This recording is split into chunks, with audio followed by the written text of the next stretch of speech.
বন্ধুরা তোমরা কেমন আছো? আমি তো একদম ভালো আছি। তো ভাবলাম আজকে চিংড়ি মাছ আছে, কি করা যায়, লাউও আছে, তো লাউ চিংড়ি করব। তো তার জন্য আমি লাউটাকে ঝিরি ঝিরি করে কেটে নিয়েছি। এখানে চিংড়ি মাছটাকে লবণ হলুদ মাখিয়ে নিয়েছি। আর এখানে মশলা বলতে হলুদ, অল্প একটু লঙ্কার গুঁড়ো, ধনের গুঁড়ো আর জিরের গুঁড়ো নিয়েছি। তো চলো এখন রান্নাটা করা যাক। কড়াই একদম গরম হয়ে গেছে, তো এখন দিয়ে দেব হচ্ছে সরষের তেল। সরষের তেল দিয়ে দিলাম।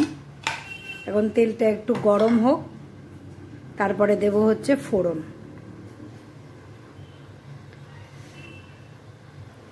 তেলটা একদম গরম হয়ে গেছে, এখন আমি দিয়ে দেব এই যে কেটে রেখেছি কাঁচা লঙ্কা দিয়ে দিলাম। এখন দিয়ে দেব হচ্ছে এই যে সাদা জিরা দিয়ে দিলাম। এখন আমি এই যে লবণ হলুদ দিয়ে মাখিয়ে রেখেছি চিংড়ি মাছগুলো, এগুলোকেও দিয়ে দেবো।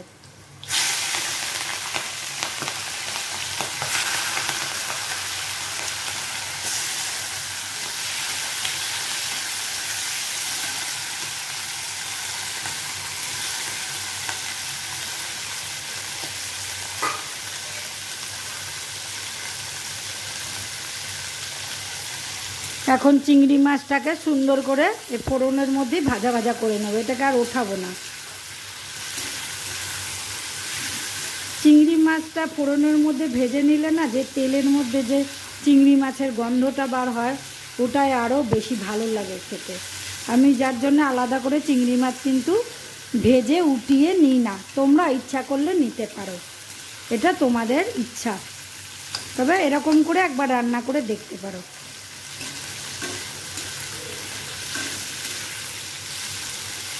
তো আমার মাছটা একদম ভাজা ভাজা হয়ে গেছে।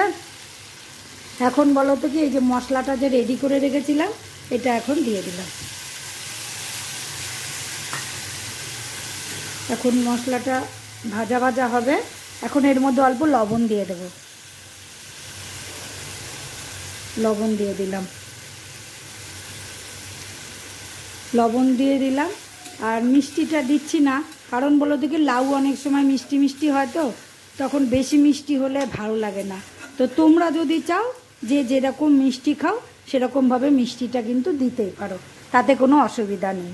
তো এটা ততক্ষণে মশলাটা কষা কষা হতে থাক। এখন চিংড়ি মাছটা মশলার সাথে খুব সুন্দর সুন্দর কষা কষা হয়ে গেছে। এখন আমি এর মধ্যে লাউগুলোকে আস্তে আস্তে করে ছেড়ে দেবো।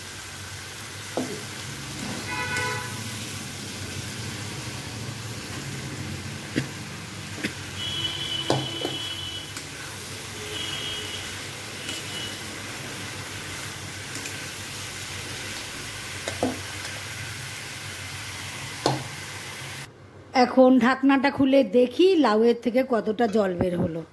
তো ঢাকনাটা খুলে এখন দেখলাম, বেশ লাউয়ের থেকে অনেকটাই জল বেরিয়েছে।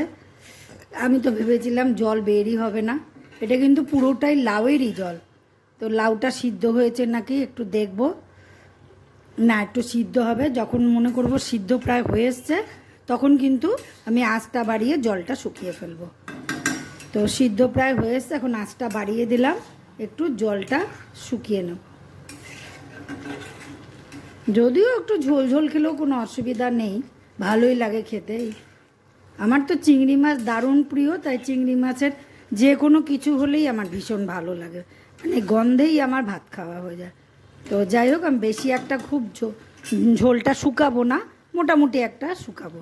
তো চিনি আর আমি দেবো না, মানে এমনি মিষ্টি মিষ্টি আছে লাউটা, তো হতে থাক। বন্ধুরা, আমার চিংড়ি মাছের এটা রেডি হয়ে গেছে, লাউ চিংড়িটা একদম। এখন আমি নামিয়ে ফেলবো। একেবারে শুকনো করলে ভালো লাগে না, তাই এক চিমটি একটু রস রস রাখলাম। দেখবে এটা দিয়ে ভাত মেখে খেতে কিন্তু দারুণ লাগবে। তো আমার তো খুব প্রিয়, তাই আমার দারুণ লাগবে। তো তোমরা চাইলে একটু জলটাকে শুকিয়ে নিতে পারো। তা আমি অল্প একটু জল রাখলাম, একটু ঝোল ঝোল রাখলাম, সেরকম খুব একটা নেই, এই যে এরকম রাখলাম। তো চলো, আমার লাউ চিংড়ি পুরো কমপ্লিট হয়ে গেছে একদম। তো ভিডিওটা তোমাদের কেমন লাগলো ভিডিওটা ভালো লাগলে অবশ্যই ভালোবেসে আমার সঙ্গে থেকো আগামী দিনে আরও নতুন নতুন ভিডিওর জন্য। তো বন্ধুরা, আজকের মতো ভিডিওটা আমি এখানেই রাখছি। তো তোমরা খুব ভালো থেকো আর আমার সঙ্গে থেকো। তাহলে আসি, টাটা।